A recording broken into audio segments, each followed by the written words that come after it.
Hello दोस्तों, कैसे हैं आप सभी। आशा करता हूँ आप लोग बहुत अच्छे होंगे। दोस्तों, अगर आप क्लास 10th के बच्चे हैं तो समझ लीजिए कि यह वीडियो सिर्फ आपके लिए ही है। अगर आप किसी कंपटीशन एग्जाम का तैयारी कर रहे हैं फिर भी आप इस क्वेश्चन को देख सकते हैं और सीख सकते हैं, क्योंकि कंपटीशन में भी इस प्रकार का क्वेश्चन आता है। अगर आप क्लास 10th के बच्चे हैं तो इसको 110% देखिए, और इसमें बहुत सारा ऐसा क्वेश्चन किया जाएगा जो आपका एग्जाम से रिलेटेड होगा। दोस्तों, एग्जाम से रिलेटेड होगा, तो बने रहिए इस वीडियो में और समझिए। ऑब्जेक्टिव आपको हम कुछ क्वेश्चंस कराने वाले हैं, उसका कवर और अच्छे से सोल्यूशन कराएंगे ताकि आपको पूरा क्लियरली समझ में आएगा। अगर आपको समझ में कोई भी इसमें का कोई भी टॉपिक अगर आपको समझ में नहीं आए तो आप हमें डायरेक्टली कमेंट करके बता सकते हैं और बोल सकते हैं कि यह यहाँ पे इस जगह पे हमें समझ में नहीं आया, आप दोबारा समझाएं, या फिर उससे उसका वीडियो जो है हम डिटेल्स में आपको बना के देंगे। तो चलिए बने रहिए इस वीडियो में और सोल्यूशन करते हैं। चलिए दोस्तों, यहाँ क्या है, क्वेश्चन कह रहा है से देखो। कह रहा है यदि दो संख्याओं का गुणनफल 2166 है, उनका मौसा दिया हुआ है और एलसीएम ज्ञात करने के लिए दिया हुआ है। कह रहा है एलसीएम ज्ञात करने के लिए कह रहा है, तो इस क्वेश्चन का सोल्यूशन कैसे करेंगे चलिए बताते हैं आपको। तो दोस्तों देख सकते हैं यहाँ पे दो संख्याओं का गुणनफल कह रहा है। सबसे पहले एक फॉर्मूला होता है, उसको आप जान लीजिए। दो संख्याओं का गुणनफल क्या होता है देख लीजिए। दो संख्याओं का गुणनफल बराबर होता है ए गुने बी इक्वल टू एलसीएम गुने एचसीएफ। एलसीएम गुने एचसीएफ दो संख्याओं का गुणनफल होता है ए गुने बी बराबर एलसीएम गुने एचसीएफ। इसमें से अगर कोई भी आपको तीन संख्या दिया रहेगा और एक पूछेगा, जैसे कि इसमें एलसीएम निकालना है और हमको एचसीएफ दे दिया हुआ है और दो संख्याओं का गुणनफल दिया हुआ है। ठीक है, तो कैसे निकालेंगे चलिए। चलिए तो इस क्वेश्चन पे हम इसको पुट करते हैं, तो कैसे होगा देख लीजिए। देखिए यहाँ पे ए गुने बी दिया हुआ है, कितना है 2166, बराबर में क्या है एलसीएम गुने एचसीएफ। एचसीएफ आपको कितना दिया हुआ है यानी मौसा, तो मौसा आपको दिया हुआ है 19। ध्यान दीजिएगा। चलिए अब देखिए यहाँ पे 2166 बराबर एलसीएम गुने 19 दिया हुआ है। ध्यान दीजिए 2166 बराबर एलसीएम। दोस्तों यहाँ पे यह गुना में है 19, और गुना में है जब इधर बराबर के राइट साइड में गुना में है और बराबर के लेफ्ट साइड में जब गुना वाला आएगा तो वह भाग में बन जाएगा, यानी कि 19 बटा में आ जाएगा। ओके, अब इसको हम काटेंगे। देखिए इसको काटेंगे 19 एकम 19। ठीक है, यहाँ बच जाएगा 2, यहाँ इसके साथ चला जाएगा तो 26 बन जाएगा। फिर से 19 एकम 19, और यहाँ पे 26 में से 19 बच जाएगा तो 7 यानी 76 बन जाएगा। तो 19 चौका 76। ठीक है, तो यह कट गया दोस्तों,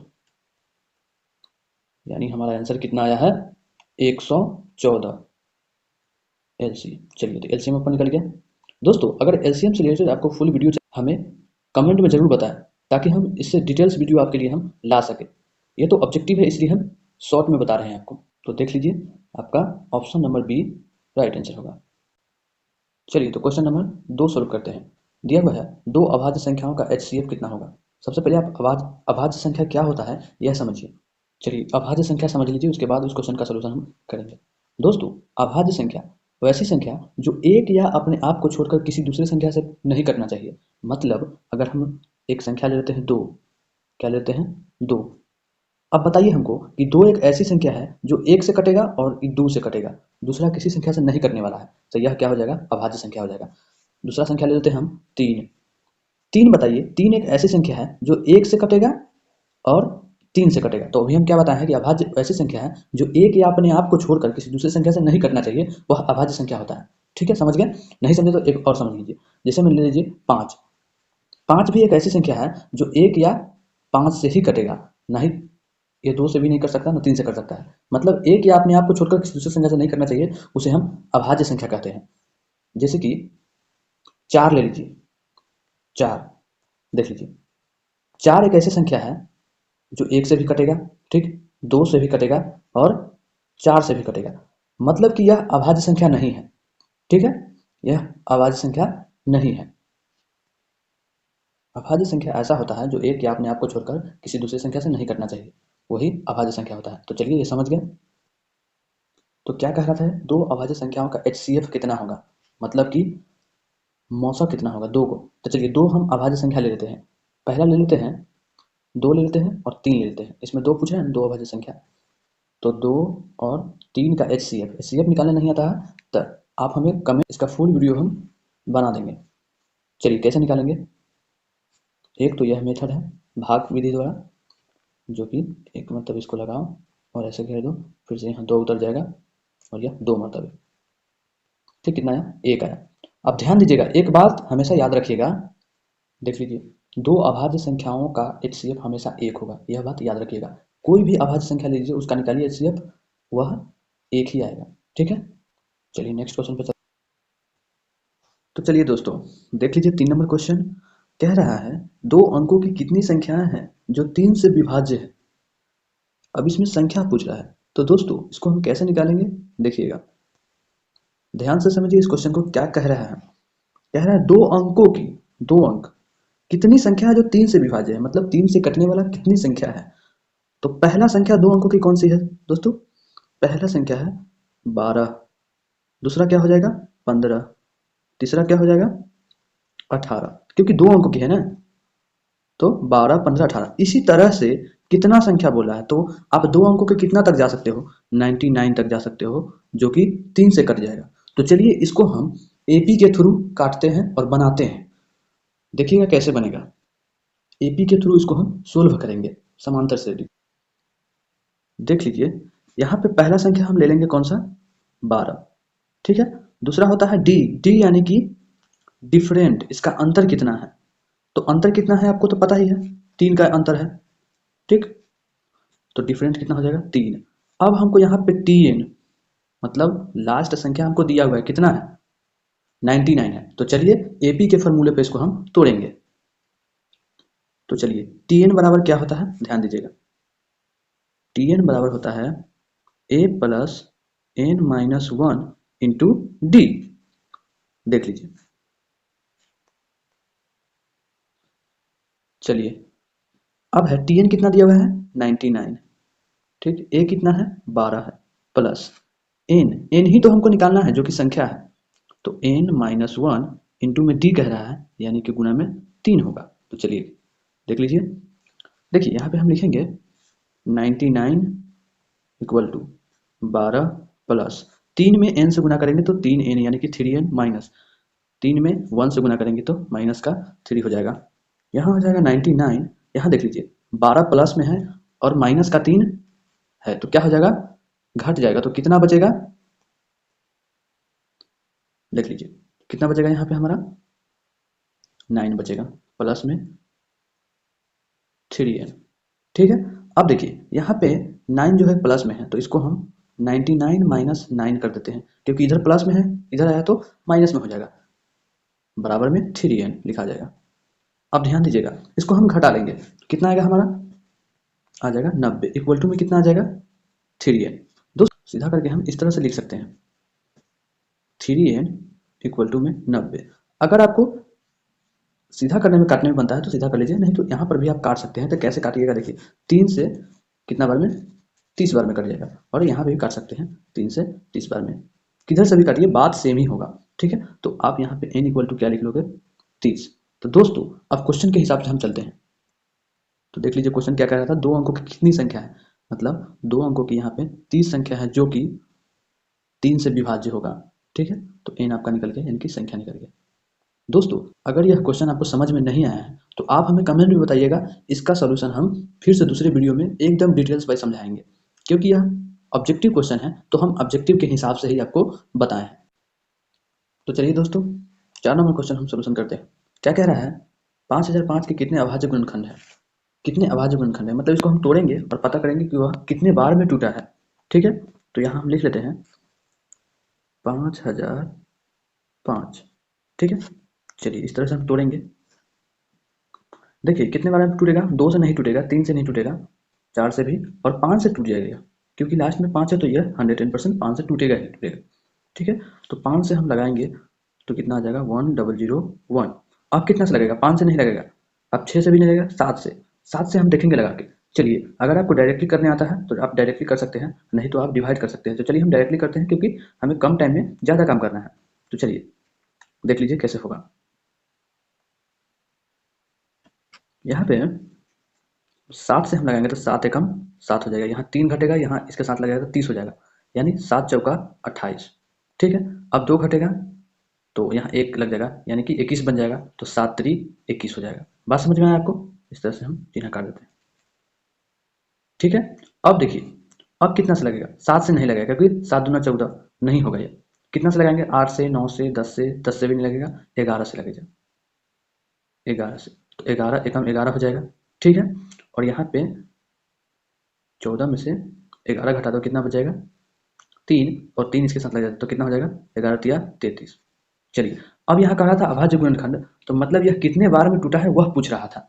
ठीक, तो आप देख लीजिए, 1 2 3 4 कितने बार में टूटा है? 4 बार में, तो आपका आंसर क्या होगा? डी नंबर होगा, 4 बार में टूटा है।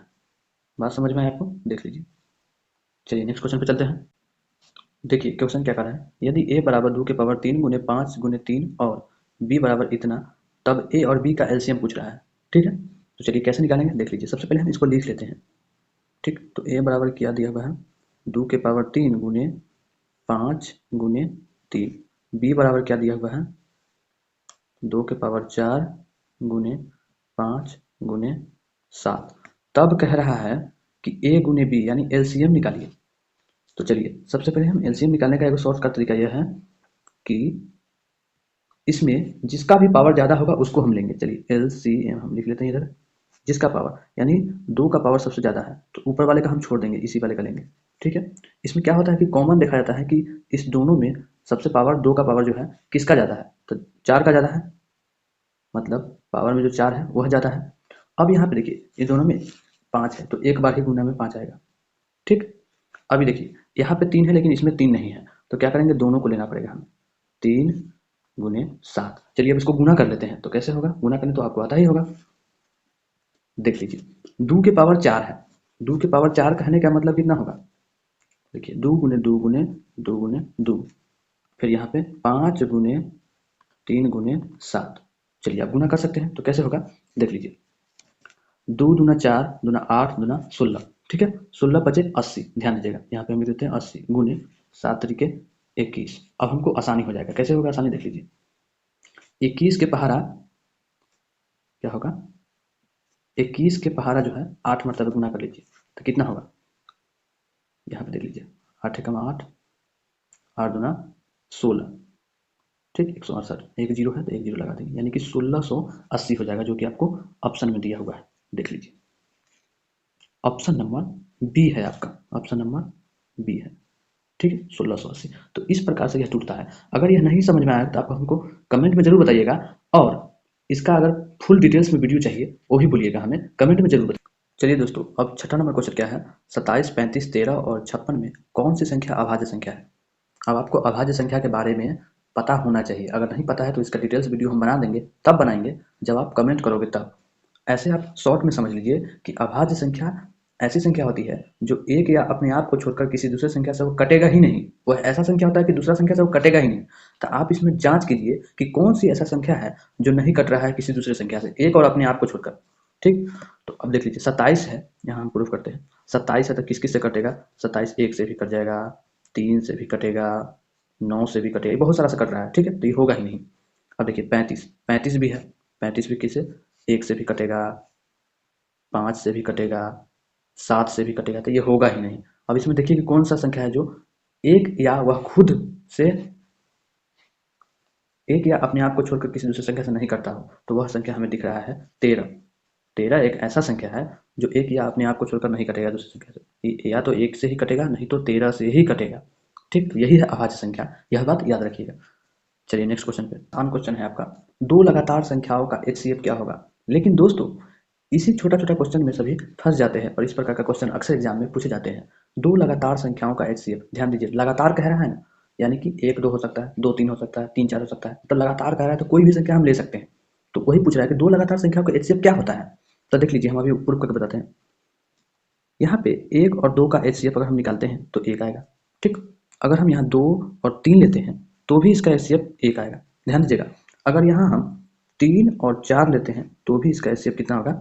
1 ही आएगा। अगर हम 4 और 5 लेते हैं तो भी इसका एचसीएफ कितना आएगा? 1 ही आएगा। यानी इस प्रकार से हम लगातार संख्या लेते जाएंगे ना, फिर भी उसका एचसीएफ 1 ही आएगा। यह बात आप ध्यान में रखिएगा, क्योंकि ऑब्जेक्टिव में यह अक्सर पूछे जाते हैं इस प्रकार का क्वेश्चन। ठीक है, दो लगातार संख्याओं का एचसीएफ हमेशा 1 ही होगा। ठीक, तो ऑप्शन नंबर ए हो जाएगा। चलिए नेक्स्ट क्वेश्चन पे चलते हैं। चलिए ये क्वेश्चन देख लीजिए, क्या कह रहा है? सबसे छोटी भाज्य संख्या ठीक। और सबसे छोटी अभाज्य संख्या का HCF पूछ रहा है। सबसे पहले आप भाज्य संख्या जान लीजिए क्या होता है। वह संख्या जो एक या अपने आप को छोड़कर किसी दूसरे संख्या से भी विभाजित हो उसे भाज्य संख्या कहते हैं, और अभाज्य संख्या एक या अपने आप को छोड़कर किसी दूसरी संख्या से विभाजित ना हो उसे अभाज्य संख्या कहते हैं। तो इतना बात समझ गए। तो भाज्य संख्या सबसे छोटी, देखो एक होगा नहीं, दो नहीं होगा, तीन नहीं होगा, क्या होगा? सबसे छोटी भाज्य संख्या 4 होगा। ठीक, जो कि एक से भी कटेगा, दो से भी कटेगा और 4 से भी कटेगा, इसीलिए इसको भाज्य संख्या बोलते हैं। और अभाज्य संख्या ऐसा होता है कि वह एक और खुद से लगता है, बाकी का दूसरी संख्या से नहीं लगता है। तो सबसे छोटी संख्या हो जाएगा हमारा 4, ठीक है। और सबसे छोटी अभाज्य संख्या हो जाएगा हमारा 2। तो ये दोनों का HCF निकालना है। तो ये दोनों का HCF क्या होगा देख लीजिए, 4 और 2 का HCF क्या होगा, ध्यान दीजिएगा, देख लीजिए शॉर्टकट निकालने का तरीका। इन दोनों में कौन ऐसा संख्या है जो दोनों को काट देगा? तो आप कहोगे 2 है, क्योंकि 2 है, 2 इसको भी काट देगा और 2 इसको भी काट देगा, इसलिए यह HCF क्या हो जाएगा, 2 हो जाएगा। ठीक, समझ गए इसको। तो सबसे छोटी भाज्य संख्या 4 है। इस प्रकार का क्वेश्चन आपको एग्जाम में पूछा जाता है हमेशा। कह देगा कि सबसे छोटी संख्या और सबसे कह देगा सबसे छोटी भाज्य संख्या और सबसे छोटी अभाज्य संख्या का HCF निकालो। तो इस तरीके से आप निकाल सकते हैं। और सबसे छोटी संख्या भाज्य संख्या 4 होता है। देख लीजिए ये क्वेश्चन क्या कहता है। कह रहा है कि दो क्रमिक सम संख्याओं का HCF, क्रमिक मतलब कि जैसे कि 1 2 3 4 ये क्रम वाई है ना, उसी प्रकार दो क्रमिक सम संख्या। तो सम संख्या कौन सा होता है, जो 2 से पूरा पूरा कट जाए। तो पहला संख्या कौन हो जाएगा, देख लीजिए 2 हो जाएगा और दूसरा हो जाएगा 4। तो इसका हम HCF निकालेंगे तो क्या हो जाएगा, अभी अभी हम बताए हैं इससे पिछले वाले क्वेश्चन में कि इसका HCF हो जाएगा 2। ठीक, तो आपका ऑप्शन नंबर डी हो जाएगा। ठीक है, चलते हैं नेक्स्ट क्वेश्चन पे। चलिए अब इस क्वेश्चन का सलूशन करते हैं। क्या कह रहा है, निम्नलिखित में कौन सी संख्या अपरिमेय संख्या है? अपरिमेय संख्या, देखिए अब हम बताते हैं अपरिमेय और परिमेय की पहचान। अपरिमेय संख्या जो है ना, वह रूट के अंदर रहेगा लेकिन वह कटेगा नहीं। जैसे कि यहाँ पे रूट 23 है, तो इसका वर्गमूल जो है निकलेगा ही नहीं। और परिमेय संख्या कौन सा हो जाएगा, जिसके रूट के अंदर से वह आसानी से कट जाए। जैसे कि मान लीजिए 16 है, रूट अंदर 16, तो इसका निकल जाएगा कितना, 4 निकलेगा। तो यह परिमेय संख्या हो जाएगा। और जिसका रूट के अंदर से नहीं निकलेगा ना, वह अपरिमेय संख्या है। एकदम आसान भाषा में समझ लीजिए, ठीक है। तो जब भी कभी आपको अपरिमेय पूछे तो उसमें से देख लीजिएगा कि कौन सा ऐसा संख्या है जो रूट से बाहर नहीं आएगा, और जो बाहर आ जाएगा वह परिमेय संख्या होगा। ठीक, तो यहाँ पे रूट 23 है जो बाहर नहीं आएगा रूट से, और यहाँ रूट 64 है, यह जो है आ जाएगा 8 आ जाएगा, तो यह क्या हो जाएगा, परिमेय संख्या आएगा। बात समझ में आया? चलिए